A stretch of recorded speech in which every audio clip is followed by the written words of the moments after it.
Aloha! Hey guys, what's going on? It's Eli, back with another review video, and welcome to the Lilo and Stitch week. Yes, Lilo and Stitch week, where all throughout this week, I will be reviewing the Lilo and Stitch films.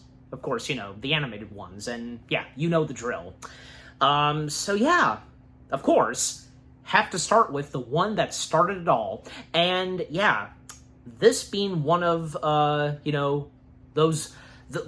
only amazing hand-drawn animated Disney film in the early 2000s, because at that time, most of the hand-drawn animated films from Disney were not doing so good. But this one, however, turned out to be really good.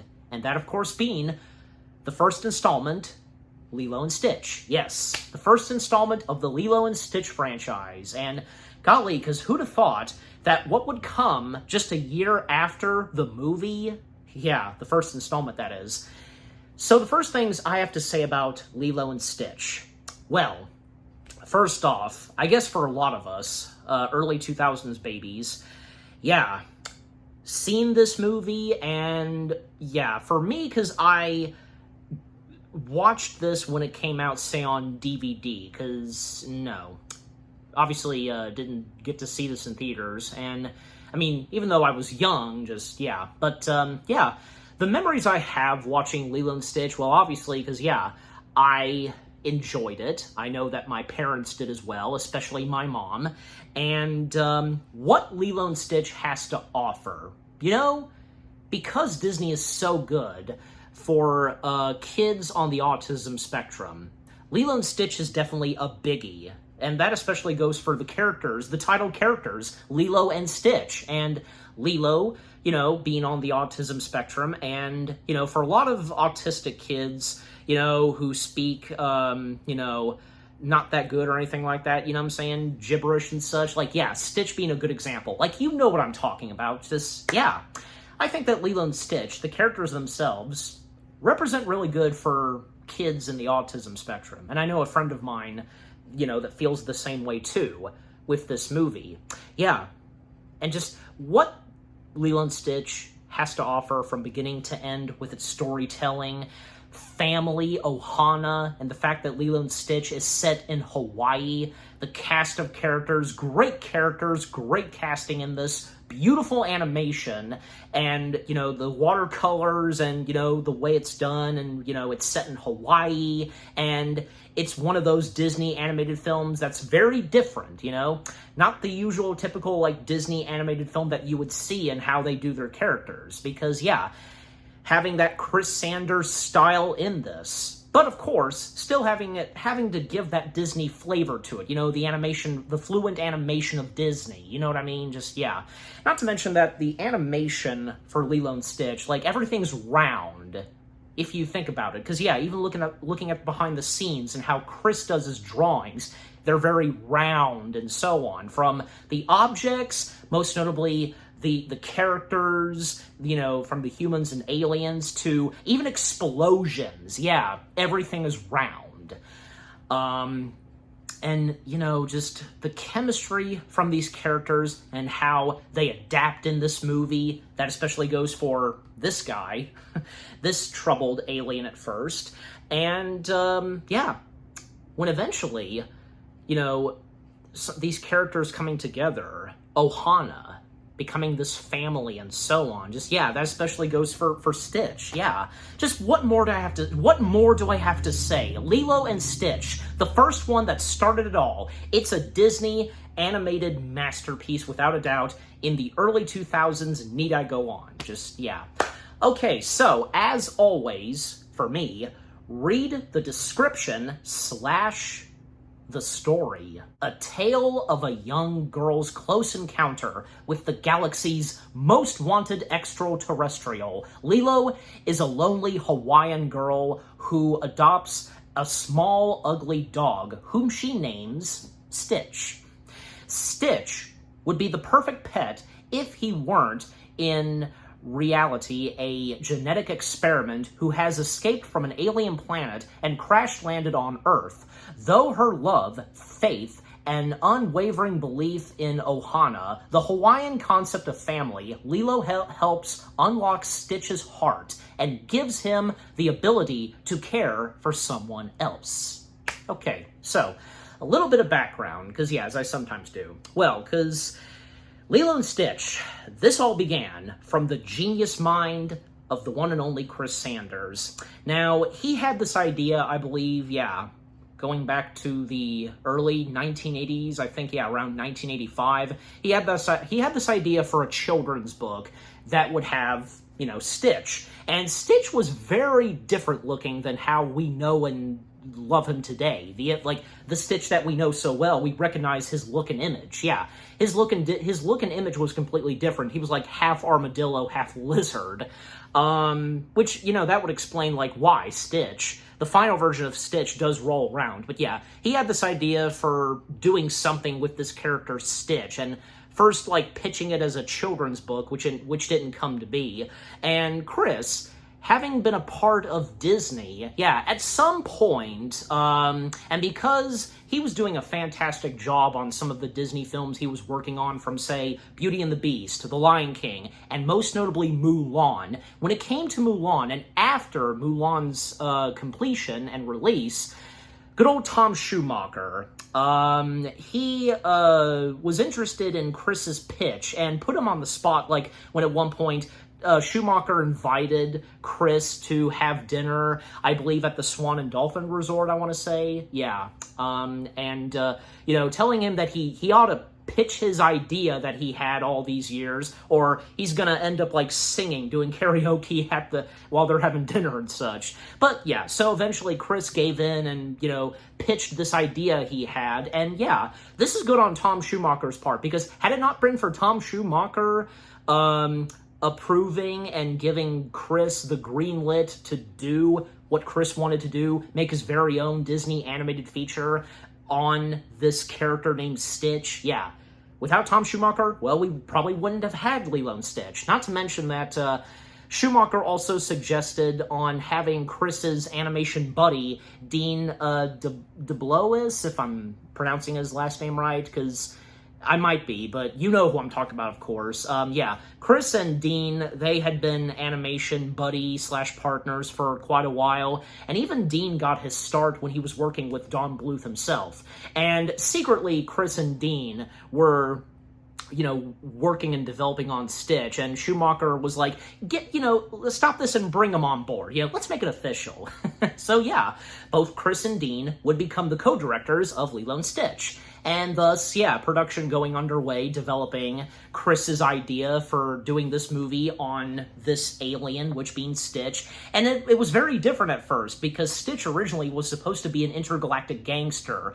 And one of the characters in the final film was going to be one of his henchmen. And the film, not only taking place a bit in outer space, but on Earth, it would have originally taken place in Kansas.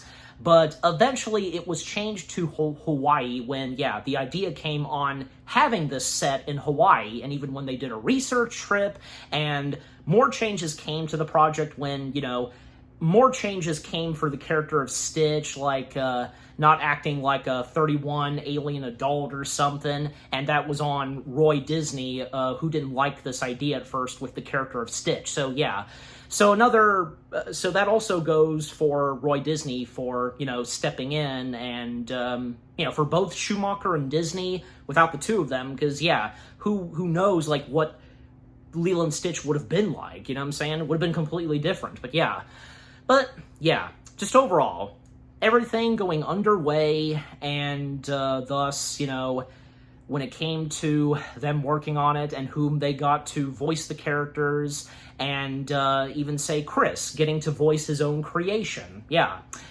and of course, when the movie came out, you know, it was a success. And, as I said, the only amazing hand-drawn animated feature at that time in the early 2000s. Because, yeah, it's unfortunate that, you know, sure, Lilo and Stitch was a success, but sadly, it didn't get to save the hand-drawn animation for for the big screen, you know what I mean? Because, yeah, I mean, not long after Lilo and Stitch, just later that year, we would get another piece of science fiction from Disney, which being Treasure Planet. That was a big bomb, and, yeah, it's a shame. But, you know, nowadays, like, the hand-drawn animated films that came out in the early 2000s from, say, Treasure Planet, Atlantis, The Lost Empire, Brother Bear, everybody loves those movies now, right? So do I. Golly, especially Atlantis. God, look how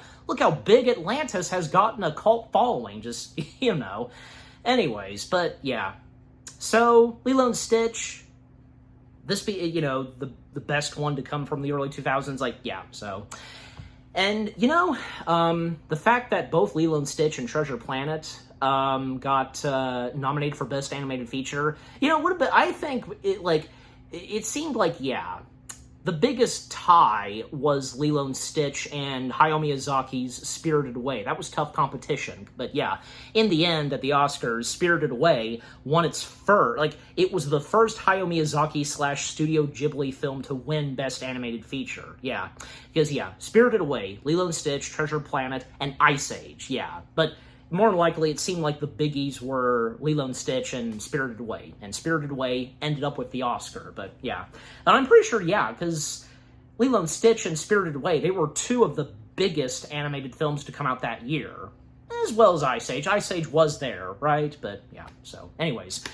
Alright, so that's the background I've got, so, you know. But, yeah, let's get into the film itself. I tell ya, the opening to Lilo and Stitch is amazing, right? It's memorable, because, yeah, I mean, we start off really good, like the way that the Disney Castle logo shows, and then we cut straight to, you know, a trial sequence, the Galactic Federation, yeah, and, one of the first characters we see is the Grand Councilwoman, being voiced by the late Zoe Caldwell. Read the charges! And basically, Dr. Jumba Jookipa, being voiced by the late David Ogdenstiers, stands trial being accused for illegal genetic experiments. And, you know, Jumba saying that he's not guilty and such, and they believe that he created something, which he did, and of course that being Experiment 626. Yes, enter this guy. And of course, as I said, Stitch, which he would be named very later on, but at first he's referred to as 626, Chris Sanders. Yes, so Jumbo describing 626 that, you know, he's very unstoppable, he's fireproof, bulletproof, he can see in the dark, there's so much he can do. And, well, the Grand Councilwoman trying to see if maybe there is something good in 626. And when Stitch, you know, then says, Mika nara Krista! Yeah, and they all gasp, even the robot. The robot was funny and vomiting robot parts and such. Yeah. Oh, naughty. So naughty. And yeah, that's a clear sign to them at first that, yeah, there is no good in 626. Jumba is placed under arrest, and as for the abomination, as they refer to him, they will dispose of him and have him be, you know, abandoned on this, like, desert planet and such, yeah. And, well, yeah, seeing Stitch being locked up and with these cannons that, you know, placing some, like, blood or something from Stitch in those cannons, they know it's his every move and such, yeah.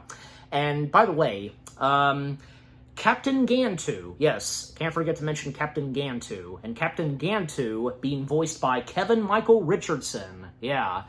I wonder, because, like, Lilo and Stitch being one of Kevin Michael Richardson's, like, first major animated films that he did, where he did voice the top-billed character, even though, because we only see him for this opening sequence, and then we see him almost an hour later in this movie, but, yeah. Yeah, Captain Gantu, who's a part of the Galactic Federation, and, you know, is the captain and such, captain of the Galactic Alliance, escorting Stitch to where he's going to be dropped off at. And, by the way, because, definitely for the Galactic Federation and such, like, it's like a mixture of Star Trek and Aquatic Life or something. I mean, you know, yeah, especially since Captain Gantu, he's, like, almost, like, modeled after a whale or something. You know, I even, like, noticed, like, his feet are, like, almost modeled after elephant's feet, too. Elephant hooves, but, yeah, anyways. But, of course, Stitch, finding a way to escape and even, like, tricking the cannons, like, yeah, saliva, spit, and the cannon's firing on it, and it just goes out of hand. Eventually, Stitch, he breaks free, makes his escape, goes, you know, through the tubes and making his way to the power grid. Then, escaping in a ship. He took the red one. Yeah, and yeah, the police cruisers, yeah, the security cruisers chasing after Stitch, and when Stitch tries to fire on them, the red ship gets a bit damaged, but managing to still escape, going into hyperdrive, and yeah, they've lost Stitch, and Gantu just get me under galactic control, and yeah, and that's the last we see of Gantu for now. Then the Grand Councilwoman determined to know, where is he? And still in hyperspace, and he's just about to make his way to a planet called Earth. And that's how they call Earth, yeah. And by the way, some of those crew members, I'm pretty sure, yeah, because at least 2 of them, they're modeled after, say, Piglet. Wrong character with a P. That starts with letter P. Piglet and Tigger. Wouldn't you say so? Because I know someone said that, or I read that in the trivia. Yeah, but anyways, I'm sure you know what I'm talking about. And also, we learned that water is Stitch's weakness, because when making his way to Earth, most of the planet is covered in water, so yeah. But thankfully, there is a tiny island where, yeah, making his destination, and he's not there quite yet. The Grand Councilwoman thinking that they might have to gas the planet or something, but an expert on Earth steps in, which, as I just named, yeah, Pleakley. Enter Agent Pleakley, being voiced by Kevin McDonald, yes. Like, okay, you're gonna hear me say this, obviously, and, I mean, this goes for everybody. They're all fantastic. And yeah, from Chris Sanders, Kevin Michael Richardson, Zoe Caldwell, and Kevin McDonald, and yeah, now up to Pleakley. Kevin McDonald, well, he's fantastic, without a doubt, as the voice of Pleakley. So, yeah, everything about Pleakley is hilarious, and especially, yeah, another shout-out to my mom, because Pleakley is one of my mom's favorite characters. Is he not our favorite character? I mean, not just Pleakley, we all have our other favorite characters of Lilo and Stitch, but I'm just saying, like, how can you not love Pleakley? Yeah. So Pleakley telling the Grand Councilwoman that, you know, Earth is very delicate, and, you know, mentioning of endangered species, which being the mosquitoes, and, you know, can't destroy the planet, can't, you know, make an entrance on Earth, just, yeah, can't do any of that. And then the Grand Councilwoman decides that maybe they should send someone private to sneak on Earth to quietly try to capture Stitch. And, well, you know, then it comes to deciding on whom, you know, someone that Stitch might trust, you know, and, well, that turns to Jumba. So Jumba, again, having been arrested, is asked to go and to kidnap and bring in Experiment 626 in exchange for Jumba's freedom. And Pleakley is put in charge to keep an eye on Jumba so he doesn't, like, you know, be seen in public by the humans on Earth, just, yeah. And Jumba, you know, asking Pleakley, you know, where's my monstrosity been unleashed? And then, after all that time, that entire scene, like that opening to the movie where a lot of it happens in outer space, then we come to Earth, and the opening credits start. Yeah. And one of the first songs we get is Hameli no Lilo. I think, yeah, I'm pronouncing that right. Yeah, so all the lyrics entirely in, you know, Hawaiian language, and yeah. And, well, we see our other main character, which being Lilo herself, and Lilo being voiced by young Devai Chase. And 2002 was a big year for her because having done this, The Ring, and Spirited Away, the US dub of Spirited Away, and golly, because people doing constant jokes of Lilo and Stitch and The Ring. Yeah, I know, just... Well, I mean, it's facts, so, you know. Anyways, I know the Nostalgia Critic did that a few times, but anyway, so... Yeah, so the opening credits end with the song, and yeah, Lilo, having been in the ocean and basically gave a fish that she calls Putch, yeah, gave Putch a sandwich, and she's late for hula class, and her trying to make her way to hula class, she's a bit late, and, well, I mean, she manages to make it on time at least, and, because, getting on stage and doing hula practice and so on. But she's wet and such, yeah. And by the way, the hula teacher being voiced by an actual, hula teacher? Yeah. That being Kuniwa Mook, yeah. And Lilo explaining to the Hawaiian teacher, every Thursday she makes a peanut butter sandwich for the fish named Putch, but running out of peanut butter and, having to go with tuna, but she couldn't go for tuna because it's fish. If I gave a fish a tuna sandwich, I'd become an abomination. And then pointing out that Putch controls the weather. Okay. But for a good reason, and yeah, and especially what we know more later on about the character of Lilo and her sister. But yeah, and it gets a bit out of hand when one of the hula dancers, classmates, Myrtle. Oh, yeah. Myrtle calling Lilo, "You're crazy." Then Lilo going at it, but yeah, she quickly, apologizes, and she doesn't want to do it again. And, she wants to continue to dance, and the fact that she practices, yeah. And, yeah, Lilo not really fitting in with the other classmates of hula class and such. Even when she tries to, approach and, wanting to play dolls, but yeah. And Lilo showing the doll that she made, Scrumph, yeah. That iconic design and look for Scrumph, right? Because it's awesome. But yeah, they vanished, and Lilo, she did at one point throw Scrumph, but she went back for it. And that shows right there that, even though she's upset, she just can't bear to, abandon what she loves doing and her doll. Just, yeah. Also, she was supposed to stay at the class, but she went ahead and left because, yeah, she was supposed to wait right there when her sister would come. And when we do see Lilo's sister arrive, Nani, yes, Nani being voiced by Tia Carrere. Yeah, I think I might be pronouncing her last name right correctly, but you know me sometimes. Yeah, I can see that Lilo's not there. Dashing home, almost got run over by a car. Hey, watch where you're going, stupid head. But little does she know whom it is in that car. Yeah. And when she makes her way back to the house, well, Lilo had it bolted. Yeah, like nails to the door. And this is not a good time, seeing as how the social worker is on his way. And just so happens that whom she was almost run over by is the social worker. And her trying to get the nails unbolted with a hammer and, telling Lilo that you are so finished when I get in there. And yeah, she caught herself when, yeah, the social worker arrives and changing what she was saying to, love and so on. And the social worker, which being Cobra Bubbles, yes. And Cobra Bubbles being voiced by good old Vin Rams, yeah.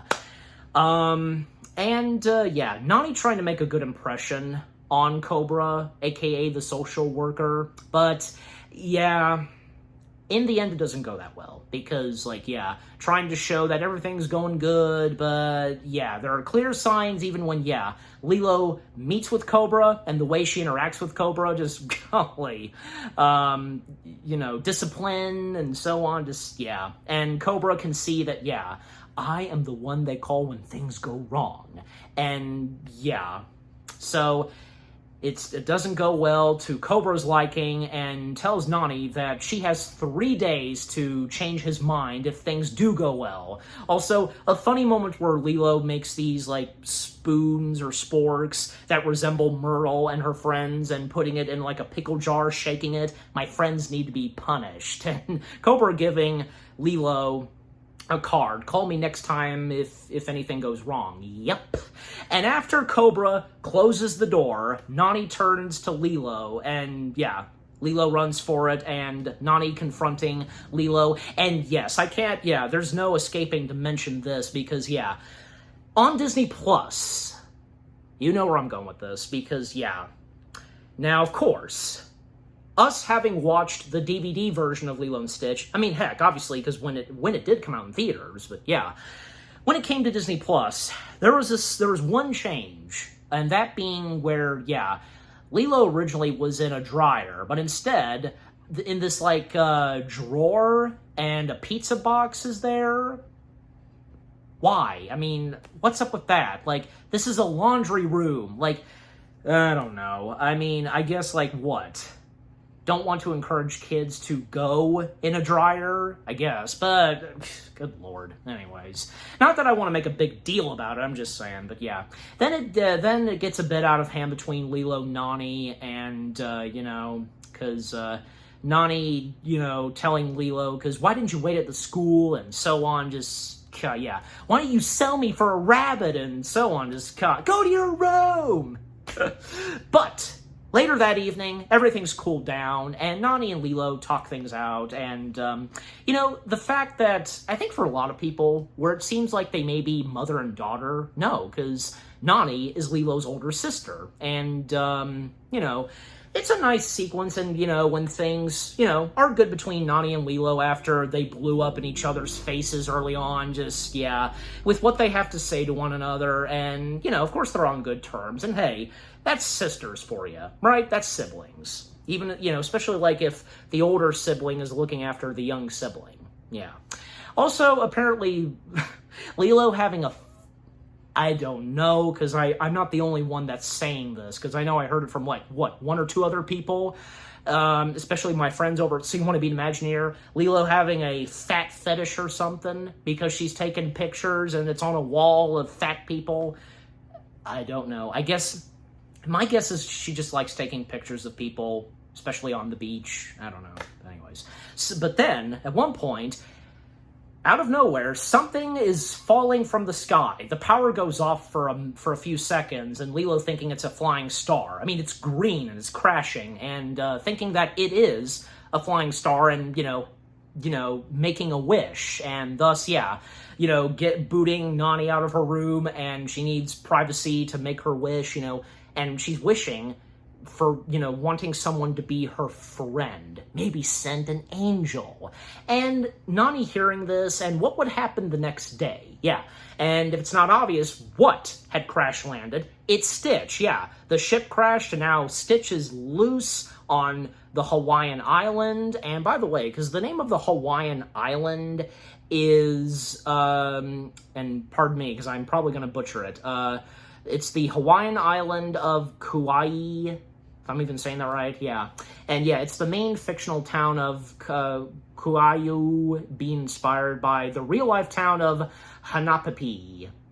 Pardon me, because, like, you know me sometimes. Anyways, so, yeah, so Stitch, you know, having arrived on Earth, on this Hawaiian island, and, not used to, like, say, the raindrops, and when he first encounters a frog, and good thing he doesn't shoot the frog, because he has his guns, and, well, then a truck steps in, runs over Stitch, and then there's a second truck behind, and, yeah, checking to see what they hit, and when they see a hand dangling, and, yeah, we better call somebody. And then we see Stitch the next day, alive and well. He's in this, dog pound and such, you know, where dogs are kept and such, and the dogs being terrified, and, you know, why did they leave?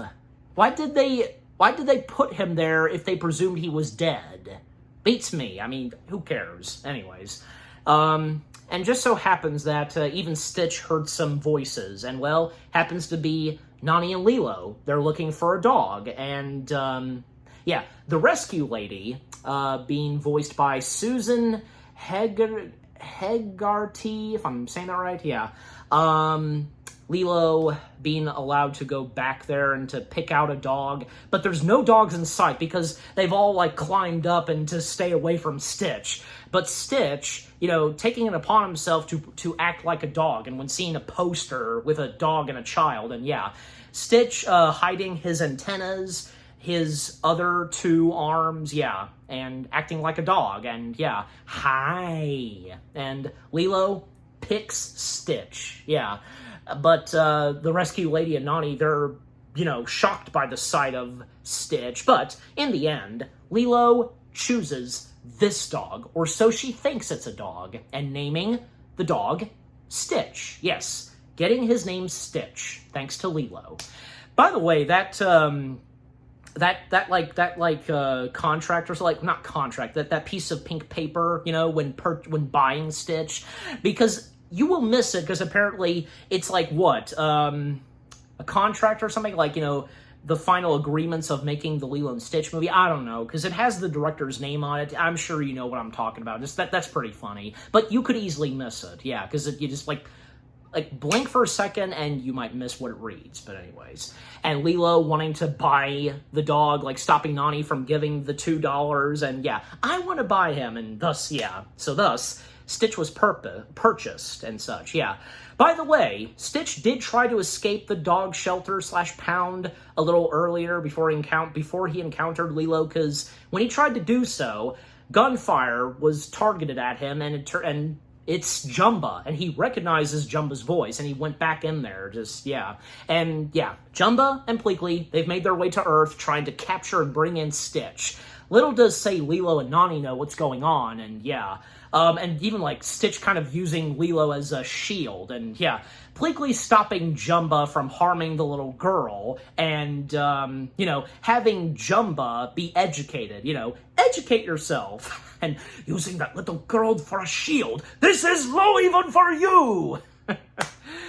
It's funny. But, yeah. So now, Stitch with Lilo, and throughout the rest of the day, because, yeah, Stitch hanging out with Lilo and what they do next, and, like, yeah, another encounter with Myrtle, and this is the last time we see Myrtle, because, yeah, and by the way, Myrtle, of course, being voiced by young Lillian Mummy, yeah, because, of course, her being the voice of Myrtle, and, of course, the fact that we don't get Myrtle that much in the first installment, well, it wouldn't be until, say, the rest of the Lilo and Stitch materials from the next 3 movies, and, of course, most prominently, the TV show. Yeah, the more we get of Myrtle. And, Myrtle's not too bad in the first Lilo and Stitch film, but man, in the later installments, you just want to, ugh. Yeah, I know Lilo and Stitch do. So anyways, and by the way, because Stitch hijacks a tricycle of Myrtle's, and yeah, they take it. And then we see Jumba and Pleakley wearing disguises, because Pleakley even pointing out to Jumba that, look at you look like a monster, we have to blend in. And they do, but surprisingly, in the animated version, their disguises are working, but, like, say for the live-action version, come on, guys, that would be impossible. Yeah, so, anyways. So, yeah, Stitch taking the wheel of the tricycle, and every time, like, he sees water, he's very hesitant of water, so. And then a little montage that we get where, yeah, the more time they spent today, and Jumba giving Stitch a heads up that if he makes a move, then Jumba intervenes, stopping Stitch, yeah. And by the way, one of the first Elvis songs we get, of course, is, Stuck on You. So, and yeah, the whole thing of Elvis being in Lilo and Stitch, let me tell you, because, to put it this in long story short, because, yeah, when it came to wanting to use the likeness of Elvis, an image of Elvis, his songs, well, obviously they had to go to his estate, and they did get permission, but technically they kind of broke the rules and such, but in the end, yeah, it was all good with Elvis's estate, and I'm sure, yeah, no doubt that Elvis's family did approve, and they liked on how Elvis was incorporated into Lilo and Stitch. Yeah, so. And, I will say, I don't know, because I'm pretty sure maybe that goes for a lot of you too. I want to say that Lilo and Stitch was one of our earliest introductions to Elvis. Wouldn't you say so? I know that goes for me, but anyways. And I do remember at some point, later on, my dad played a lot of Elvis songs on this Elvis CD. Yeah, so, anyways. Okay, so, with that montage with Stuck on You being played and whatever Lilo and Stitch are doing, like they go for like say snow cones and Stitch sticking one on a dog, and they go on this this kiddie ride that's a rocket ship, and Stitch is like, oh. And then we cut to a Hulu restaurant and such, that restaurant, and one of the other main characters we get, and he's performing on stage. Yeah. Oh, I had to. Yeah, David. Yes, David. And David Kawina, if I'm even pronouncing his last name right, but most notably just David. Yeah, David being voiced by Jason Scott Lee. Yes, and Jason Scott Lee, fantastic actor. He's done a lot. And I also know him most notably, not just for Lilo and Stitch, but also being in Back to the Future Part 2. If you know, you know. So, yeah, how can you not? And by the way, because speaking of Back to the Future, the music and score for Lilo and Stitch, Alan Silvestri, yes. And of course, his music and score for Lilo and Stitch, fantastic. And be no stranger to doing music and score for Disney film, because, well, he had done, say, Who Framed Roger Rabbit? So, yeah, anyways. So, yeah, the music and score that Alan Silvestri does in Lilo and Stitch is fantastic. Just everything about it. The themes to the characters and the action sequences, just excellent. Yeah. And, of course, how that music would be incorporated in the later installments of Lilo and Stitch. Yeah, some of the music that he wrote. Anyways. So yeah, the restaurant sequence, well, I mean, it seems to be going okay so far. In fact, Lilo showing Stitch that he drew a picture of him, like his bad level. Yeah, that whole thing. And dessert is served for Lilo and Stitch, Stitch hogging it all, but he unswallows it and gives a piece to Lilo, but yeah, she's not eating that. And not to mention that Nani happens to work at that restaurant, so yeah. And David first meeting Stitch and oh, wait, you sure that's a dog? And also, the chemistry between David and Nani. Well, I mean, it's pretty good and funny, because David having a huge crush on Nani, but Nani not really sure and saying that she's got other plans, but apparently, secretly, she does have a crush on David. So, yeah. It's pretty funny. Not to mention that David got burned some, because, and then Lilo telling David to not to worry, because, Nani does have feelings for David, and even complimenting on his hair and so on. She thinks it's fancy. And then Stitch is distracted by this, green piece of meat or something. Apparently it was gonna be something else originally, something pig related, I don't know, but apparently it was very gross or something, oh my gosh, and how those at Disney reacted to it at first, but yeah. And yeah, that was basically that luring Stitch straight to Jumba and Pleakley. They were luring Stitch and trying to capture him, and it's interesting to see that nobody was noticing this, because, yeah, making a fuss, Jumba trying to stop Stitch and trying to cuff him, but the attention builds, apparently, because when, Stitch bites on Pleakley's head, Nani's stepping in and trying to stop Stitch, eventually, and Nani's boss is not pleased with her, and is that your dog? And Pleakley in disguise assuring them, please go about your business. And oh, your head is swollen, says Nani. Actually, says Jumba, she's just ugly. oh, he's just joking. Yeah. And then Nani's boss saying to her that, this isn't really working out. And then Nani then in the end is like, yeah, well, who wants to work at this dumb luau? And so on. Yeah. And I don't know, is it me? Because Nani's boss kind of had an upset look, just I guess, sad to see that, she's decided to quit her job or something. I don't know. But anyways. And then Lilo asking Nani, because, about, her getting fired and such, and, Nani telling Lilo, best summoning it, nah, the manager's a vampire. He wanted me to join his, he wanted me to join the undead. I knew it, says Lilo. That's pretty funny. And apparently, all that time, all that happened when they first got Stitch, that was all in one day, and then in the evening time, they finally made their way back to the house. And yeah, so you know, Stitch's first time being in the house, but yeah, him being destructive, like tearing up a pillow, then going for a blender and such, and yeah, Nani has had enough with Stitch and is attempting to take him back, but Lilo bringing up Ohana, and the lesson of Ohana in Lilo and Stitch that it teaches us is that Ohana means family, meaning, you know, you know what it is, of course, yeah, because I know what it is, but I can't think of it right now. I'm sorry, but yeah, nobody gets left behind. There we go. Just, yeah, now it came back to my mind. Yeah. And Nani, you know, saying, I hate when you do that, because, yeah, Lilo pulled that move on Nani, and so, yeah. So everything's good now. And then, yeah, Nani exhausted. Lilo and Stitch go to Lilo's bedroom, and Stitch still being, you know, not misbehaving and getting on Lilo's bed and spotting a picture and Lilo snatching it from Stitch and telling him not to touch this. Then Stitch going after Mr. Scrump, stripping off a picture that Lilo drew. But then finally, Lilo puts something on Stitch, you know, something that you wear, you know, luau and such, you know what I'm saying?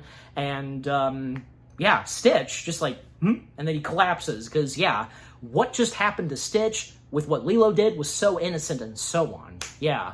And Lilo's suggesting Stitch to do something else, and, you know, that's when Stitch makes a recreation of San Francisco and becomes like like basically acts like a monster attacking San Francisco. Like, I mean, that helps Stitch, and, you know, save me, going after a car.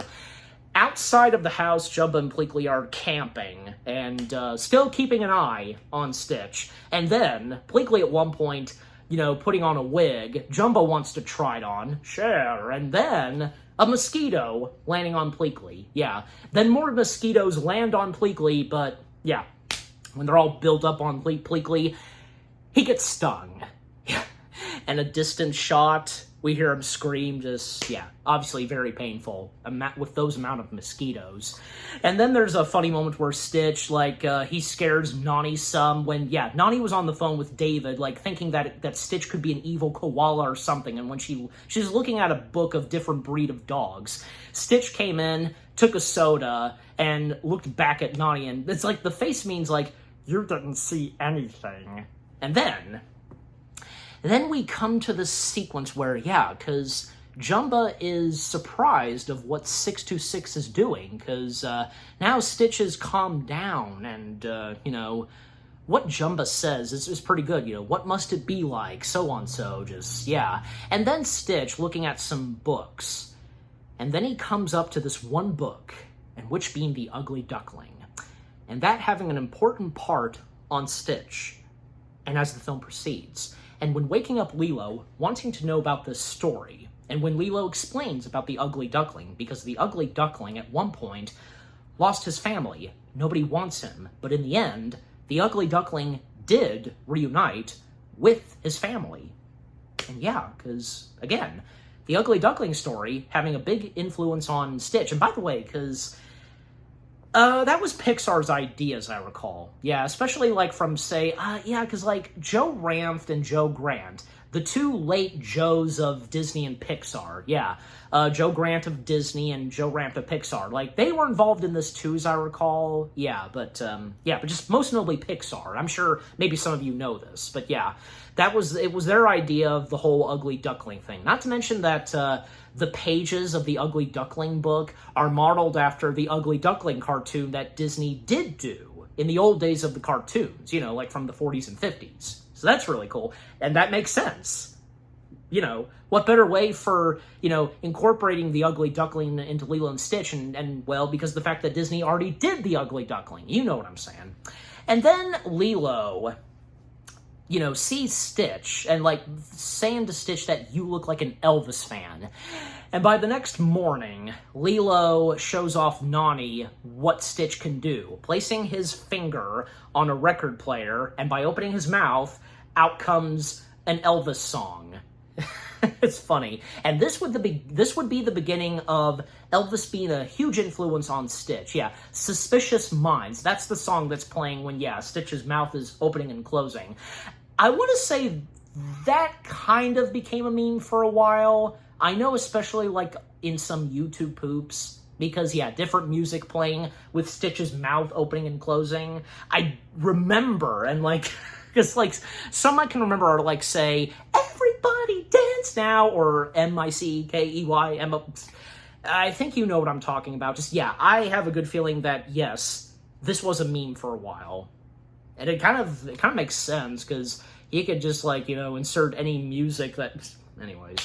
Then, at one point, Cobra pays a visit and heard that, yeah, Nani lost her job. And Nani trying to explain to Cobra, you know, and then Stitch stepping in, growls at Cobra, throws a book at his face, and Cobra setting it straight for Nani and Lilo. For Nani, she needs to get a new job. And as for Lilo, telling her to make her puppy a modern citizen. Capiche? Yeah, new job.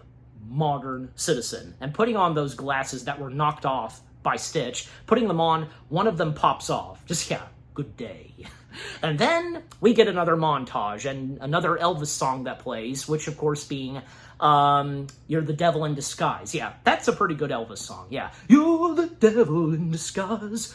Oh, yes, you are. Just, yeah. And in this montage, Nani is trying to find a job. And, you know, from... you know, helping Mrs. Hasegawa, yeah, you know, with her newspaper ads, while Lilo's trying to teach Stitch the ways of being a modern citizen and using Elvis as, you know, as an example, yeah, and having Stitch, like, do the same kind of things like Elvis did as a modern citizen and such, just, yeah. But it ends pretty badly, and, yeah, interrupting Nani's attempt to get a new job and such. And by the way, Mrs. Hasegawa being voiced by Amy Hill. And yeah, I keep forgetting that Amy Hill was already a part of Lilo and Stitch because, yeah, Amy Hill, a really good actress, the fact that, yeah, she would be one of those original cast members of Lilo and Stitch to come back for the live-action version. Yeah, so, anyways. And, like, then at one point, Nani tries to get a job at a coffee shop, then at, like, this hotel place, and then, when it comes down to, say, lifeguard duty or something on the beach, and, yeah, those attempts on her trying to get a new job being interrupted and ruined whenever Stitch tries to be like Elvis and so on. And when it comes to the beach, Stitch is all dressed up like an Elvis impersonator and playing on guitar, and everybody's enjoying it at first, but then when they get too close to him, do some paparazzi, Stitch is disturbed by the Flash. He then goes on a rampage, causing everybody to flee on the beach. And Cobra happening to see this, and yeah, and it's unfortunate for both Lilo and Nani. They've not succeeded on what they were doing. But then David steps in, and, you know, David Best saying that, you know, he may not be a doctor, but suggesting that maybe surfing some waves could help them and, you know, make them feel better some, you know, and how he specifically puts at it. And they think it's a great idea. And then we come to our next sequence and our next original song number, which being Hawaiian Roller Coaster. Yes, this being another great song of Lilo and Stitch, yeah. That whole sequence where they're surfing at times, you know, and Stitch, he's not too very fond at first of the water, but in the end, he likes it, and with the surfing, and getting that iconic shot of Nani, Lilo, and Stitch on the surfboard with the waves, yeah. And meanwhile, Jumba and Pleakley still trying to go after Stitch, and Jumba is hesitant on how Stitch is acting. And even at one point, the Grand Councilwoman calls in on Pleakley. Yeah, we see the Grand Councilwoman after quite a while, checking in on Pleakley and Jumba if they've captured Stitch. But they haven't yet. When Jumba and Pleakley step in, they make their way into the ocean. We are going swimming. They do capture Stitch, but yeah, like when Stitch tries to get back on the surface, you know, from in the water, pulling Lilo down, and just and yet Nani, David, and Lilo have no idea what's going on. They can't see Jumba and Pleakley underwater. Yeah. And very rude of Nani to, like, shove Stitch and causing him to drown. But eventually, Stitch, he disposes Jumba and Pleakley, like the air tank they have, like poking a hole, and it sends them flying. David saving Stitch from almost drowning, but yeah, even though Stitch is okay, yeah, still, it didn't go that well.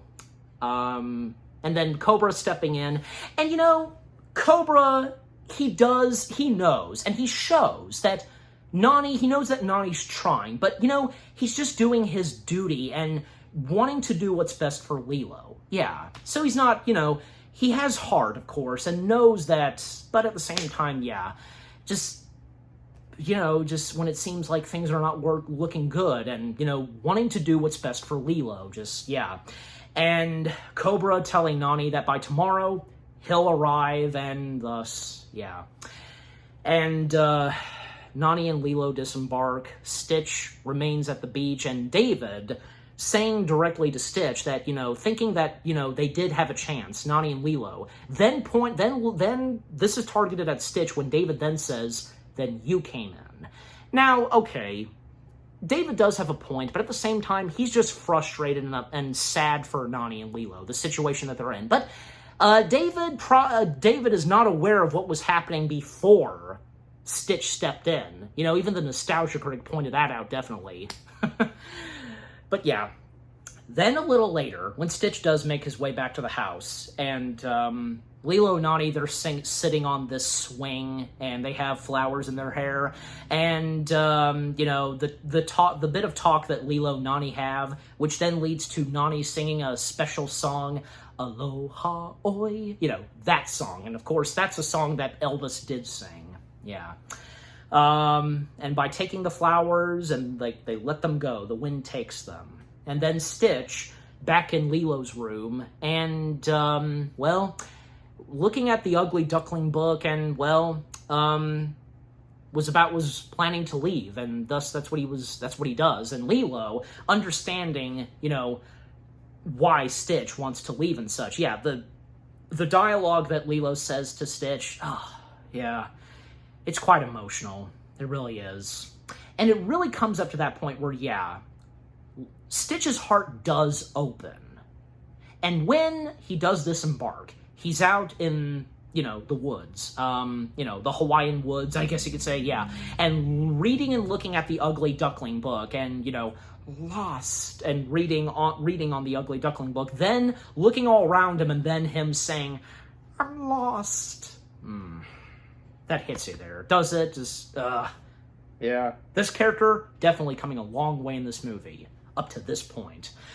Then, the next day, Jumba and Pleakley, they've yet again failed on trying to bring in and capture 626, and when the Grand Councilwoman discovers this, she fires them, and now it's Gantu is put on the job to bring in Stitch. And yeah, we now see Gantu again, and of course, the Grand Councilwoman, the Galactic Federation, almost up to an hour in this movie. Yeah.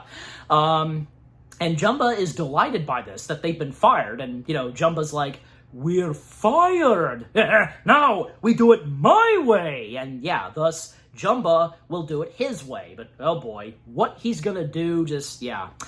Then, a little later, yeah, when Stitch is encountered by Jumba, and the dialogue that Stitch and Jumba have, and pointing out to Jumba that he has no family, he's lost and such, and Jumba telling him that, that he doesn't deserve family or anything like that, and, nobody cares about him, and trying to lure and convince Stitch to come back with him, but Stitch isn't going with him, and yeah, because Stitch being taken apart and such, I don't think so.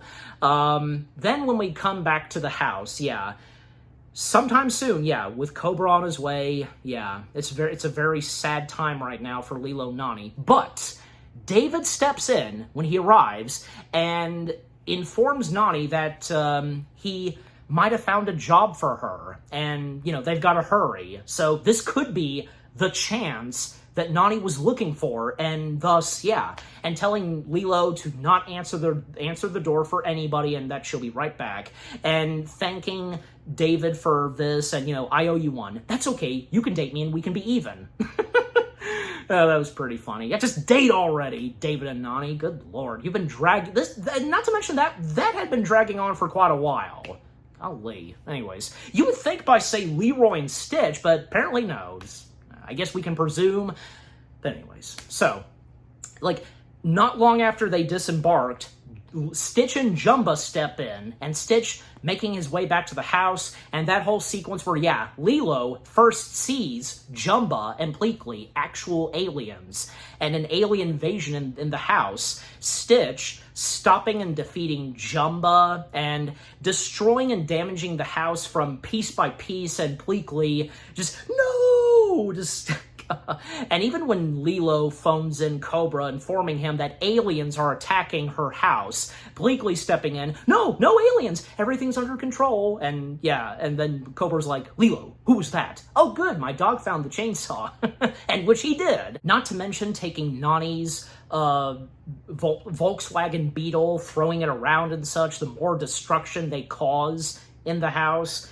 Then when it leads up to, say, Jumba's gun, and it's overloading, and a carrot was shoved into it, and yeah, Jumba and Stitch are stuck with it, and oh, I just remembered, it's your birthday, happy birthday. And by the way, the behind the scenes, the making of Lilo and Stitch is really good, like video diaries, and when seeing David Ogden Stiers and Chris Sanders recording together for that scene, genius, just hilarious. And Pleakley saving Lilo from this, trust me, this isn't gonna end well. And of course it doesn't. The whole house explodes. And by the way, because there was an alternate sequence to that in the deleted scenes, I don't know, because I can't really tell the difference. With the exception of like Jumba, because have you ever noticed, and I'm surprised that not a lot of people bring this up, where sometimes Jumba's design would be kind of different, like the shape of his head or something. Do you know what I'm talking about? Just, that's baffling, but not that I want to make a big deal about it.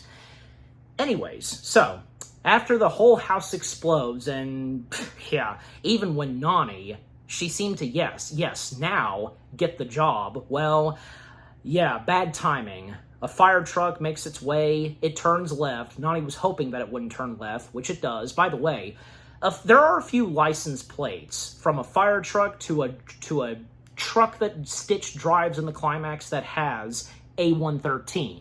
Yeah, well, presumably, if it's obvious that, yeah, I don't see why not. Chris Sanders was one of those that did attend that classroom at Cal Arts.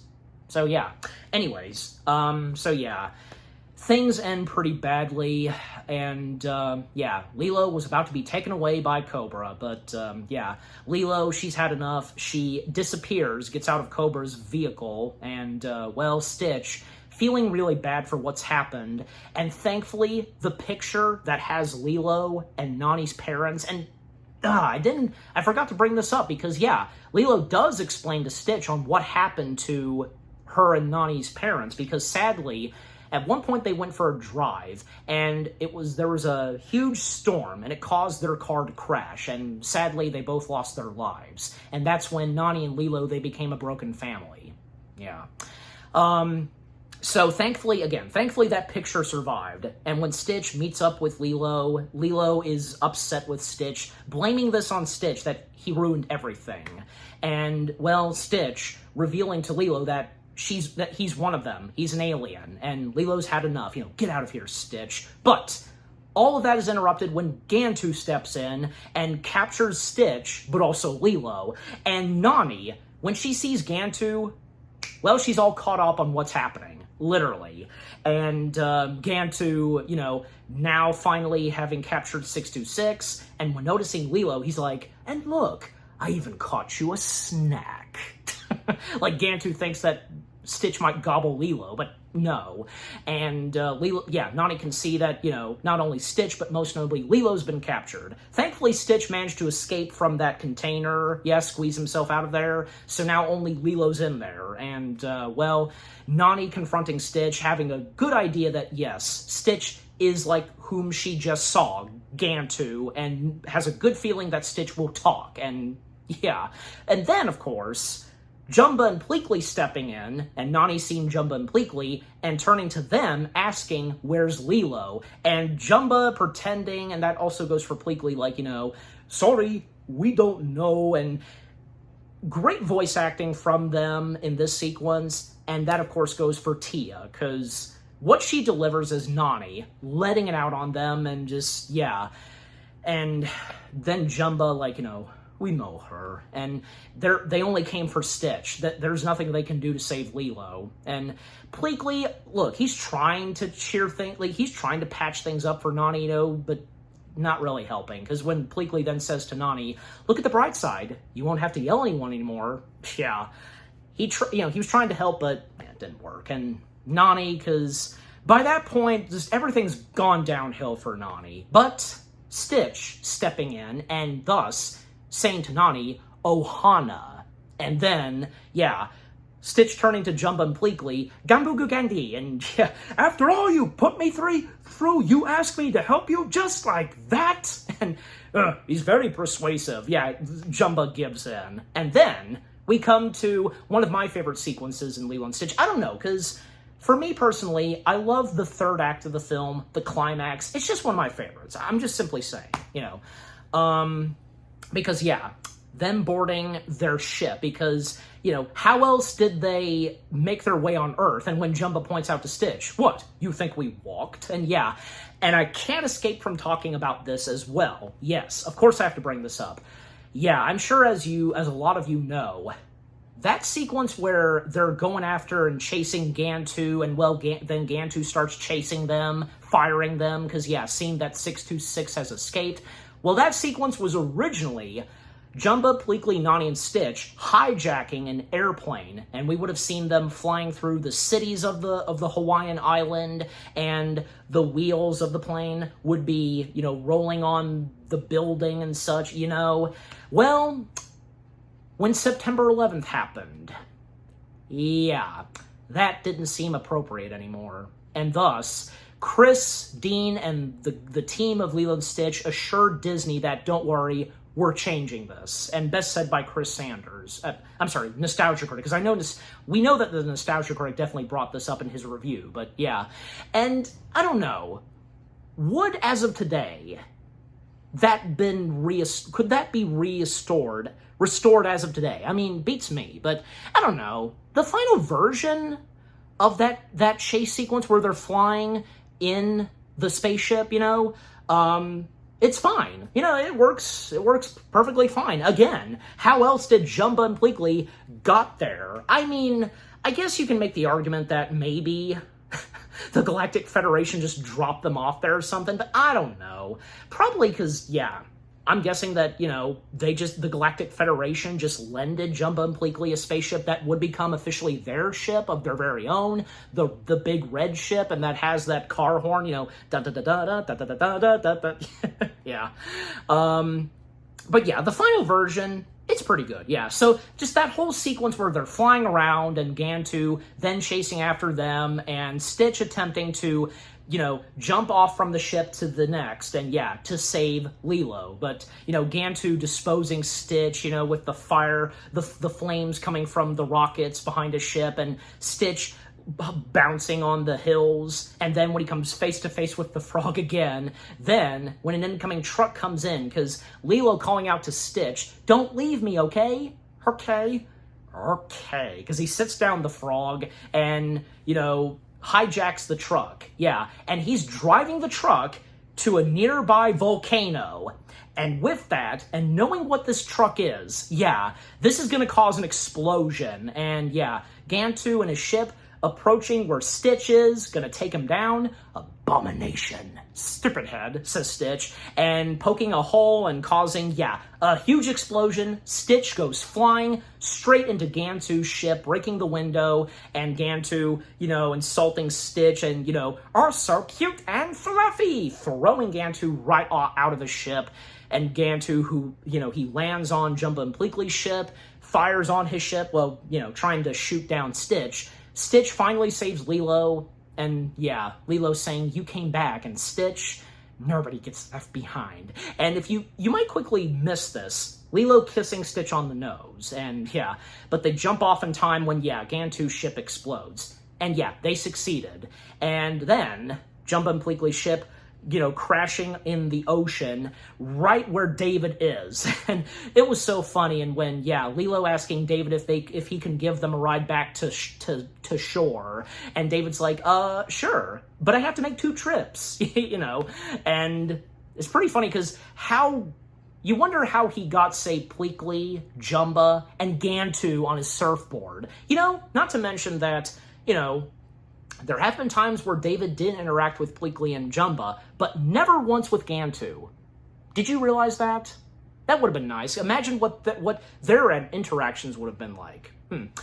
And when they make their way back, and I presume, yeah, Lilo and Stitch are the last ones to be taken to shore. And David, I mean, he's totally cool with this. And when he interacts with Stitch, you know, so you're from outer space and so on. And then the Galactic Federation is present, and by arresting Stitch, but Cobra's there, and Gantu tries to explain to the Grand Councilwoman, but the Grand Councilwoman has had enough of Gantu's excuses, and, well, out of nowhere, the Grand Councilwoman then says to Gantu, "I'm retiring you, Captain Gantu," meaning that he's no longer captain of the Galactic Alliance. And that's the last we see of Gantu. After a shocked look on his face, that's it. We don't see him again. Okay?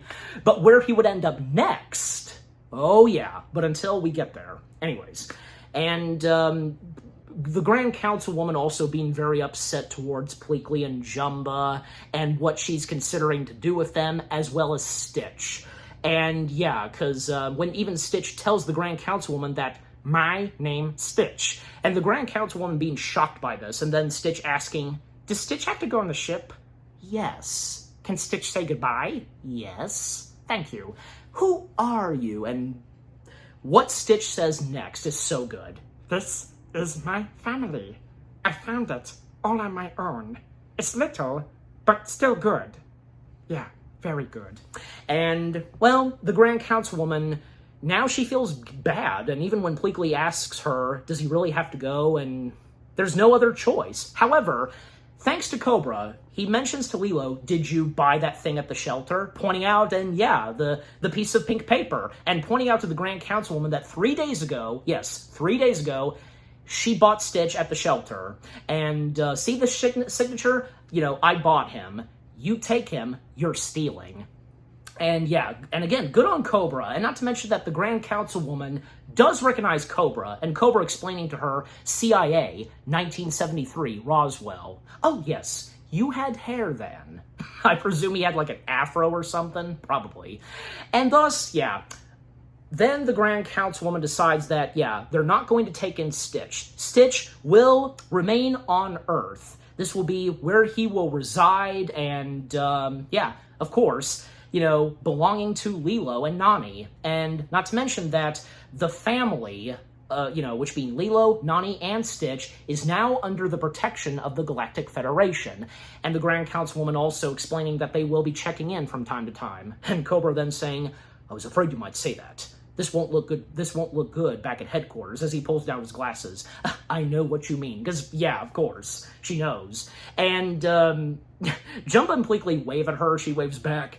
And she points out to one of the troopers, "Don't let those two on my ship." And yeah, she's not going to let them go back with her.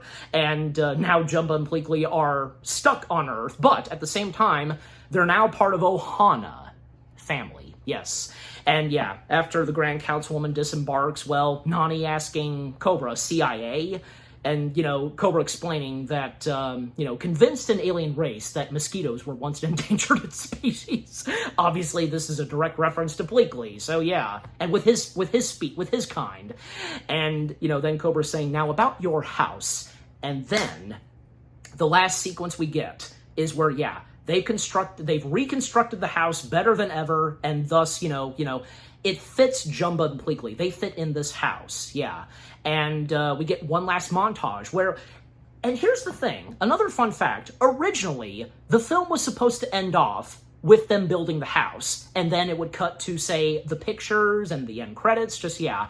However, Schumacher approached Sanders, Dean, and the team of Lilo and Stitch, telling them that, you guys have been doing a great job. Is there anything else you wanted to do? And they were saying to Schumacher, well, we were hoping to have the movie end off to, see the aftermath of this family being rebuilt, one last montage. And Schumacher telling them, you know what, guys, you've done such a great job. Have at it. It's on us. And yeah. So, once again, it's thanks to Tom Schumacher, because what we see in the final film, one last montage, and where we get a new version of Burning Love. Yes, and Burning Love being voiced by Winona Judd. Yeah. Great singer, and we know who she is. The sister of you-know-who and the daughter of you-know-who. Just, anyways. And yeah, just her rendition of Burning Love is really good, yeah. Closely, singing like how Elvis sings, but still, but how she specifically sings. Yeah, just that one last montage with what they're doing as of now, and everything's better than ever for them. Yeah, for Lilo, Nani, Stitch, Pleakley, Jumba, and sometimes David and Cobra being there. It's so good. Like, say, Halloween time, Christmas time, you got Jumba as Santa Claus. Isn't that amazing of Jumba? Just, yeah. Or seeing, hover cars, or Stitch acting like a superhero, messing around with clothing in the laundry room, or say, them, doing hula class at this hula dance event or something, and Stitch is a part of it. And then after the montage, seeing the pictures, and yeah. Just a great way to end off Lilo and Stitch right there. Just, yeah. Lilo and Stitch itself, the first one, the one that started it all, excellent. Everything about it is excellent from beginning to end. The story, the cast of characters, the chemistry with the characters, Chris and Dean, their direction, and what they brought to this Disney animated feature, most notably Chris, and look what they would do next in the realm of animation, and what they would direct next. Yeah. And this being one of the only good animated Disney films at the time in the early 2000s, how much of a huge impact this left off, the memorable songs, the use of Elvis, beautiful animation in the style of Chris Sanders, but still having that Disney fluent animation, of course, but yeah, the memorable moments, the hilarious and emotional moments, Ohana, just everything that this movie teaches us in Hawaiian and so on, yeah, and in the Hawaiian culture. Excellent. Yeah. And Alan Silvestri's score and music, just overall, everything about Lilo and Stitch, the first one, it's amazing. And I'm giving the first Lilo and Stitch film, well, if it's not obvious, 10 out of 10 stars. Yes, 10 out of 10 stars for Lilo and Stitch from 2002. And what about you guys? What did you think of Lilo and Stitch itself? Is it, without a doubt, one of your top favorite Disney animated films of the early 2000s? One of your top all-time favorite Disney films, period? Who are some of your favorite characters? Your favorite moments? Your favorite songs? What are your fond memories when you first watched this movie? And when it came to the sequels, the TV show, going to the Disney parks, meeting the characters, experiencing Stitch's Great Escape, or any other Lilo and Stitch material at the Disney parks. And, getting good laughs and getting teary-eyed, just, yeah, overall, what do you think of Lilo and Stitch itself, the original, the animated version, and with what I've had to say, my review, and yeah, what did you think of my review? Leave comments and give this review video a like, as always. And so, with all that being said, thank you very much for watching. I hope you guys enjoyed my review of Lilo and Stitch, the original from 2002. More review videos are coming your way. They're going to be awesome. Keep looking forward, and I will see you guys in the next video / review. And, well, Lilo and Stitch week has just begun. Stay tuned later tonight because, well, you know what's next, right? Yes. This would, in fact, be the pilot to the Lilo and Stitch TV series, and man, boy, do I have so many fond memories of this one. Yeah, so you know what's next. Stay tuned later tonight, and continuing with Lilo and Stitch week, Stitch the movie. Take care, and peace out, and aloha!